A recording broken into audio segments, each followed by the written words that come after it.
अंधविश्वास में मासूम की बलि। ज्यों-ज्यों अंधेरा घिरता जा रहा था, त्यों-त्यों मुकेश की परेशानी बढ़ती जा रही थी। वो कभी दरवाजे की तरफ टकटकी लगाए देखता तो कभी टिक-टिक करती घड़ी की सुइयों को निहारने लगता। दरअसल, बात ही कुछ ऐसी थी जिससे मुकेश परेशान था।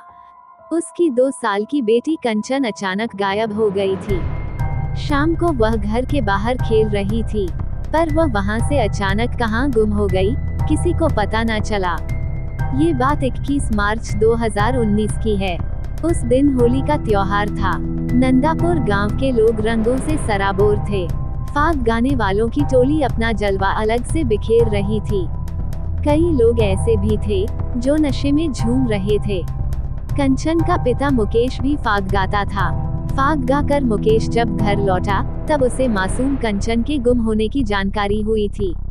उसके बाद वह कंचन को ढूंढने निकल गया, लेकिन उसका कुछ भी पता न चल पा रहा था। धीरे धीरे गांव में जब कंचन के गुम होने की खबर फैली तो लोग स्तब्ध रह गए। आज भी अनेक गांवों में ऐसी परंपरा है कि किसी के दुख तकलीफ में लोग एक दूसरे की मदद करते हैं। फाग गाने वाली टोलियों को जब मुकेश की बेटी के गायब होने की जानकारी मिली तो टोलियों ने फाग गाना बंद कर दिया। इसके बाद वे मुकेश के घर पहुंच गए। घर पर मुकेश की पत्नी संध्या का रो रो कर बुरा हाल था। परिवार की महिलाएं उसे सांत्वना दे रही थीं, लेकिन संध्या का हाल बेहाल था। उसके मन में तमाम तरह की आशंकाएं उमड़ने लगी। उधर कंचन की खोज के लिए पूरा गांव एकजुट हो गया था। मुकेश के चाचा रामखेलावन ने 10-10 लोगों की टीमें बनाईं। चारों टीमों ने टॉर्च व लालटेन की रोशनी में अलग-अलग दिशाओं में कंचन की खोज शुरू कर दी। गांव के हर खेत, बाग बगीचे, नदी नाले व झुरमुटों के बीच टीमों ने कंचन की खोज की, लेकिन उसका कुछ भी पता नहीं चला। एक आशंका ये भी थी कि कहीं कंचन भटक कर गांव के बाहर न पहुंच गई हो और कोई जंगली जानवर उसे उठा ले गया हो। अतः इस दिशा में भी गांव के आसपास के जंगल व ऊंची नीची जमीन के बीच कंचन की खोज की गई, लेकिन ऐसा कोई सबूत नहीं मिला।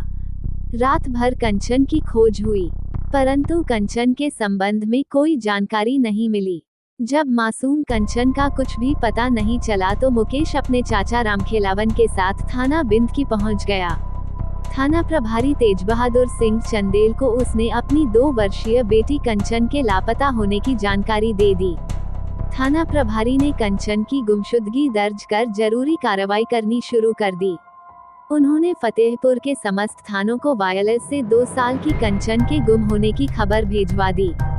थाना प्रभारी को लगा कि जब कंचन तलाश करने के बाद भी कहीं नहीं मिली है तो जरूर उसका किसी ने अपहरण कर लिया होगा, और अपहरण फिरौती के लिए नहीं बल्कि किसी रंजिश या दूसरे किसी इरादे से किया होगा।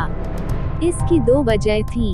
पहली यह कि मुकेश कुशवाहा की आर्थिक स्थिति इतनी मजबूत नहीं थी कि कोई फिरौती के लिए उसकी बेटी का अपहरण करे। दूसरी वजह ये थी कि 2 दिन बीत जाने के बाद भी मुकेश के पास किसी का फिरौती के लिए फोन नहीं आया था। रंजिश का पता लगाने के लिए थाना प्रभारी चंदेल मुकेश के गांव नंदापुर पहुंचे। वहां उन्होंने मुकेश से कुछ देर तक रंजिश के संबंध में पूछताछ की। मुकेश ने बताया कि गांव में उसकी किसी से कोई रंजिश नहीं है। रुपयों के लेन देन तथा जमीन से जुड़ा कोई विवाद भी नहीं है। इसके बाद थाना प्रभारी तेज बहादुर सिंह चंदेल को शक हुआ कि कहीं मासूम का अपहरण किसी सिरफिरे या नशेबाज ने दुष्कर्म के इरादे से तो नहीं कर लिया। फिर दुष्कर्म के बाद उसकी हत्या कर दी हो और शव को किसी नदी नाले या झाड़ियों में छिपा दिया हो। इस प्रकार का शक उन्हें इसलिए हुआ क्योंकि होली का त्योहार था। नशेबाजी जमकर हो रही थी। हो सकता है कि किसी नशेबाज की नज़र बच्ची पर पड़ी हो और वो उसे गलत इरादे से उठा कर ले गया हो। शक के आधार पर उन्होंने पुलिस टीम के साथ नदी नालों, जंगल, झाड़ियों आदि में कंचन की खोज की, लेकिन कंचन का सुराग नहीं मिला। इधर कंचन के लापता होने से कुशवाहा परिवार की आंखों की नींद उड़ी हुई थी। घर के सभी लोगों को इस बात की चिंता सता रही थी कि कंचन पता नहीं कहां और किस हाल में होगी। ज्यों-ज्यों समय बीतता जा रहा था त्यों-त्यों मुकेश व उसकी पत्नी संध्या की चिंता बढ़ती जा रही थी। धीरे धीरे 3 दिन बीत गए, लेकिन अब तक कंचन का पता न तो घर वाले लगा पाए थे और न ही पुलिस को सफलता मिली थी। तब मुकेश अपने सहयोगियों के साथ फतेहपुर के एसपी कैलाश सिंह से मिलने गया, लेकिन एसपी से उसकी मुलाकात नहीं हो सकी। तब मुकेश ने एसपी कपिलदेव मिश्रा से मुलाकात की और अपनी व्यथा व्यक्त की। एसपी ने उसी समय थाना बिंदकी के थाना प्रभारी से बात की और कंचन को हर हाल में खोजने का आदेश दिया। इसके बाद थाना प्रभारी जीजान से कंचन को ढूंढने में जुट गए। उन्होंने अपने खास मुखबिर भी लगा दिए। पुलिस टीम ने क्षेत्र के आपराधिक प्रवृत्ति के कुछ लोगों को उनके घरों से उठा लिया और थाने लाकर उनसे सख्ती से पूछताछ की, लेकिन उनसे कंचन के बारे में कोई जानकारी नहीं मिली तो उन्हें छोड़ना पड़ा। नाले में मिला कंचन का शव। 25 मार्च 2019 की शाम 4 बजे चरवाहे सेमसी नाले के पास बकरियां चरा रहे थे। तभी उनकी निगाह नाले में उतरते हुए एक सफेद रंग के कपड़े पर पड़ी। लग रहा था उसमें किसी बच्चे की लाश हो। चरवाहे नंदापुर व सेमसी गांव के थे, अतः उन्होंने भागकर गांव वालों को ये बात बता दी। ये खबर मिलते ही सेमसी व नंदापुर गांव के लोग नाले की ओर दौड़ पड़े। मुकेश भी बदहवास हालत में वहां पहुंचा। उसी दौरान किसी ने फोन करके ये सूचना बिंदकी थाने में दे दी। सूचना पाकर थाना प्रभारी तेज बहादुर सिंह चंदेल पुलिस टीम के साथ नाले की ओर रवाना हो गए। थाना बिंदकी से सेंसमी गांव करीब 5 किलोमीटर दूर है। कुछ ही देर में पुलिस वहां पहुंच गई। थाना प्रभारी ने नाले में तैरते हुए उस सफेद कपड़े को बाहर निकलवाया जिसमें कुछ बंधा था। पुलिस ने जैसे ही वह कपड़ा हटाया तो उसमें वास्तव में एक बच्ची की लाश निकली। उस लाश को देखते ही वहां खड़ा मुकेश कुशवाहा दहाड़ मारकर रो पड़ा। वह लाश उसकी मासूम बच्ची कंचन की ही थी। 2 वर्षीय मासूम कंचन की लाश जिसने भी देखी, उसी ने दांतों तले अंगुली दबा ली, क्योंकि कंचन की हत्या किसी रंजिश के चलते नहीं की गई थी, बल्कि उसकी बलि दी गई थी। उस बच्ची का श्रृंगार किया गया था। पैरों में महावर, लाल रंग तथा माथे पर टीका लगा था। उसका एक हाथ व एक पैर काटा गया था। उसका पेट भी फटा हुआ था। बच्ची की बलि चढ़ाए जाने की खबर जंगल की आग की तरह पास पड़ोस के गांवों में फैली तो घटनास्थल पर भीड़ और बढ़ गई।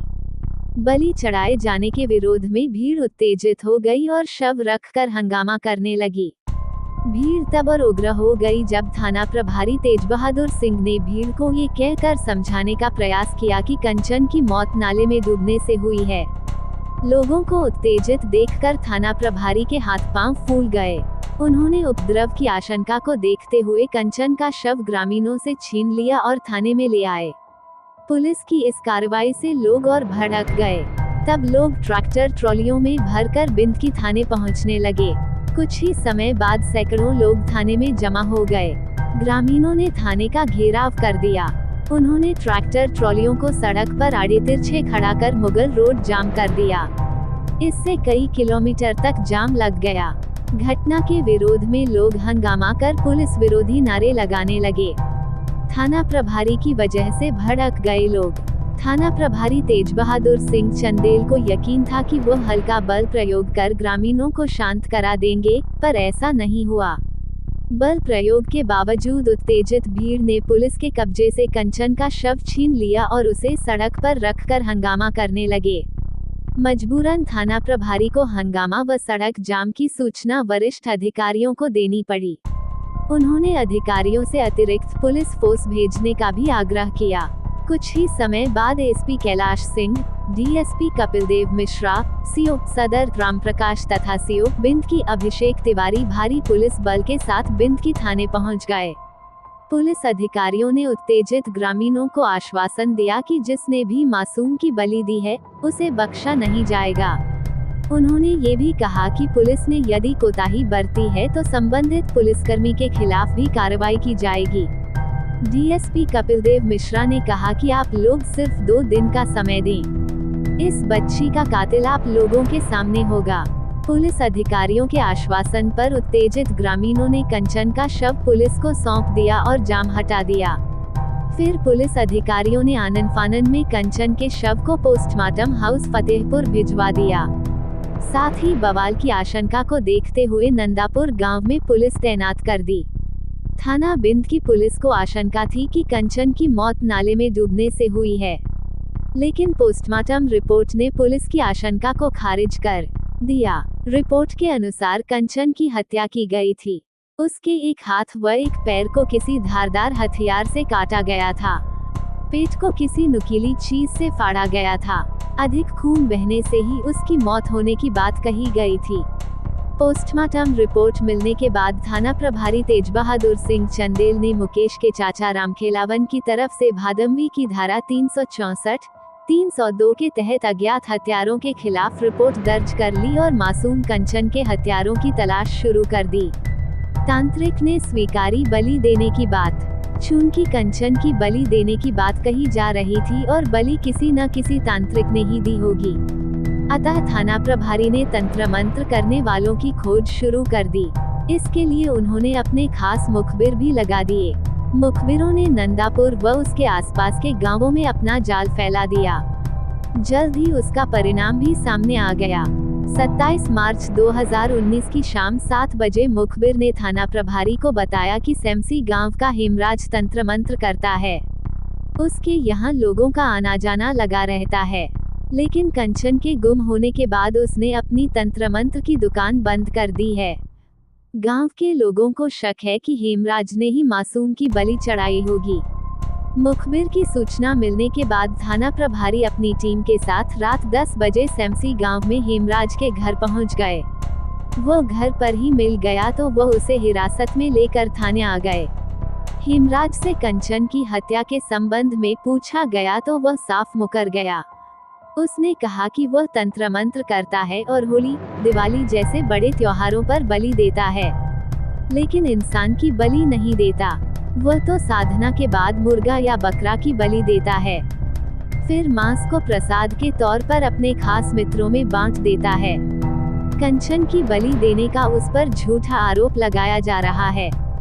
तांत्रिक हेमराज ने जिस तरह से अपने बचाव में दलील दी थी, उससे श्री चंदेल को एक बार ऐसा लगा कि हेमराज सच बोल रहा है, लेकिन दूसरे ही क्षण वह सोचने लगे कि अपराधी अपने बचाव में ऐसी दलीलें अक्सर ही पेश करता है।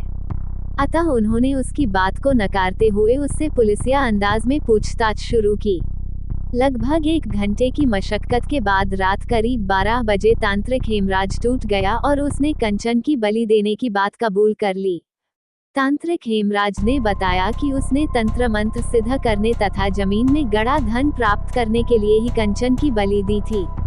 तंत्र साधना के इस अनुष्ठान में सेलावन गांव का रहने वाला उसका चेला शिवप्रकाश उर्फ ननकू रैदास भी शामिल था। हेमराज का खास चेला बन गया था।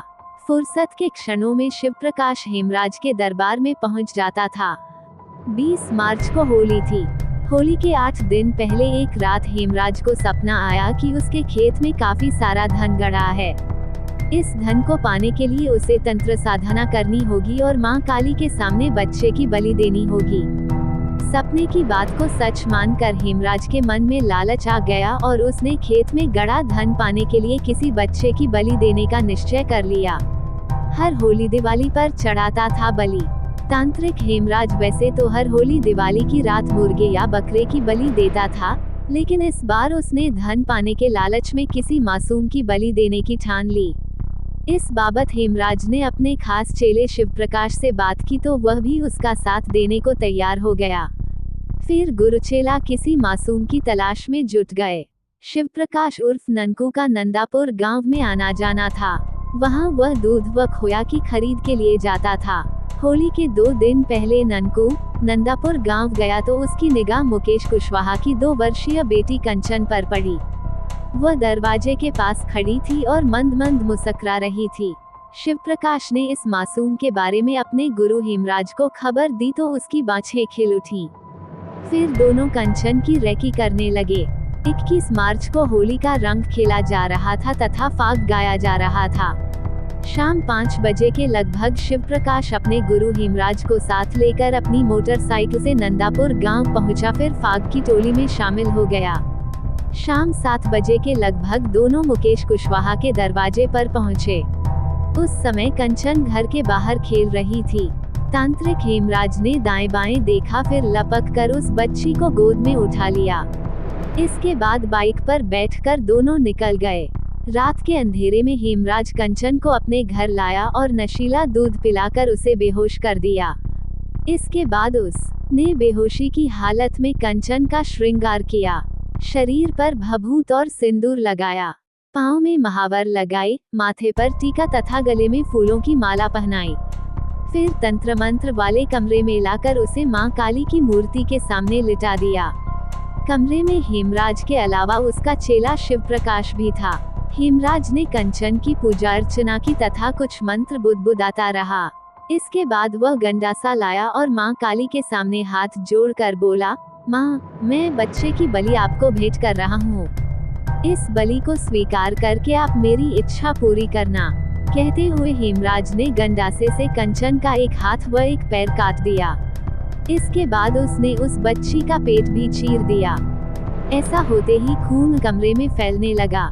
वह कुछ क्षण छटपटाई, फिर दम तोड़ दिया। दूसरी रात उसने कंचन के शव को सफेद कपड़े में लपेटा और शिव प्रकाश के साथ गांव के बाहर नाले में फेंकाया। इधर मुकेश फाग गाकर घर आया तो उसे कंचन नहीं दिखी, तो उसने उसकी खोज शुरू कर दी। दूसरे दिन उसके चाचा ने थाना बिंदकी में गुमशुदगी दर्ज कराई। पुलिस ने तथाकथित तांत्रिक हेमराज और उसके चेले शिव प्रकाश से विस्तार से पूछताछ करने के बाद उन्हें 28 मार्च 2019 को रिमांड मजिस्ट्रेट के समक्ष पेश किया, जहां से उन्हें जिला जेल भेज दिया गया।